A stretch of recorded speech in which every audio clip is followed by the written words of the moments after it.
Unfortunately, 9 days later, we're here again. We have another tragedy in our community where 2 people were murdered and a man committed suicide. We got a call about 12:56 this afternoon from the mother, the wife. She was at work in Tulsa, I believe. She reported that her husband had made comments on the phone that he was going to kill their children and then himself. And so she called us.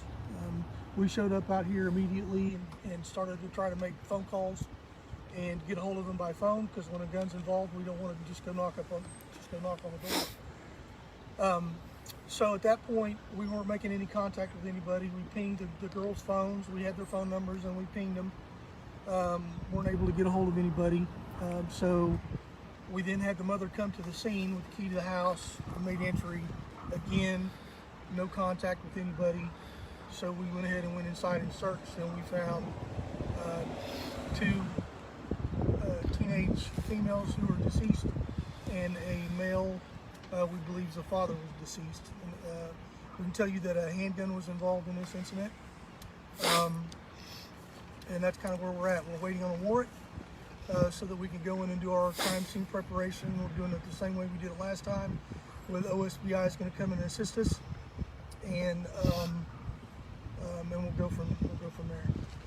This started as a kind of a welfare check in a way? It did. It did start as a welfare check. The wife was concerned that her husband made statements that he was going to harm the children, and so he had never made statements like this before. So she was concerned enough to call us from work to come check. These are 2 teenage girls. They went to Sand Springs High School. I don't have that information. No, I don't know. And they were his 2 They were girls? his children. Yeah. OSBI is investigating, assisting you They are guys. assisting us with the crime scene itself. They come in with their machines and they measure the crime scene for us and take photographs and do the diagrams and those kind of things. And we do all of the interviews with family members and neighbors and victims and those kind of things. Any history of violence with him?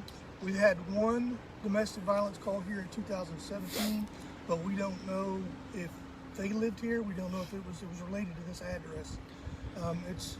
That's all the information I have. I don't know if it was them specifically. Todd, this is the second murder-suicide call for you guys in 10 days. Same neighborhood. I mean, what can you say? It's horrifying. We're a resilient community. We're going to get through this, just like we're working our way getting through the Ross issue.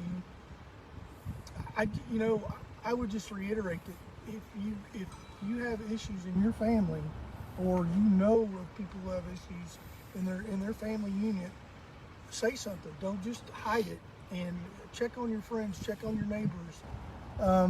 Don't let it get to this point. If somebody has to go to jail, so be it. At least they're still alive, right? People aren't dead.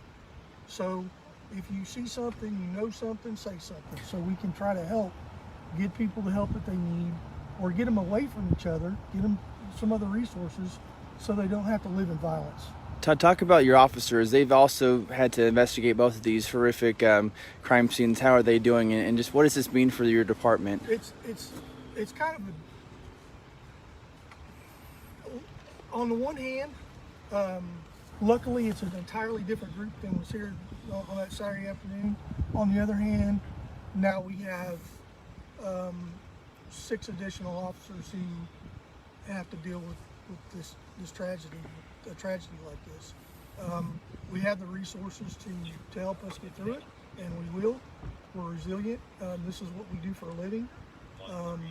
It's unfortunately the worst part of our job, but it's something that we're trained and well aware of that we may have to deal with.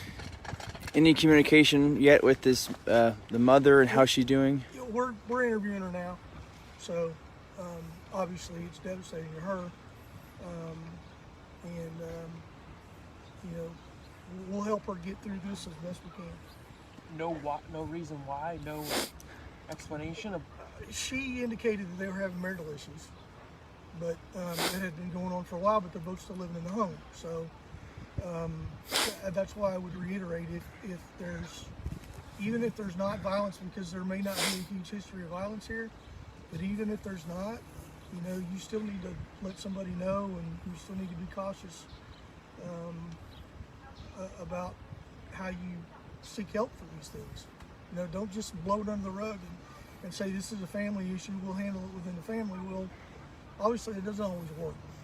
You know, so you gotta say something, you gotta get help, talk to a friend, a pastor, a counselor, somebody. But don't let things get this far. Did you know inside the home where they were found all together? They were all found in different parts of the house. Yeah, but until we get done with the crime scene, we're not gonna say. I wasn't here last time, but how far approximately is this from the other? Less than a mile. Wow. Yeah. One more time, what led y'all here and then what happened? Do what? What made y'all come here? The mother called. And then what The happened? mother was at work and called and said that the father, they were on the phone together, had made a threat to kill his kids and then himself. So she called us, and once she got here, we got some more information that while she was on the phone with him, she actually heard what she thought was a gunshot. And he made some comment, how do you like that? And so once we heard that information, then we went Do you know ages at all? in. No, I do not. I know they're both teenagers, but I don't And know. him, you don't know how old he is. Huh? You don't know how old he is. No. No other children or anyone else in the Not family? that I'm aware of. No.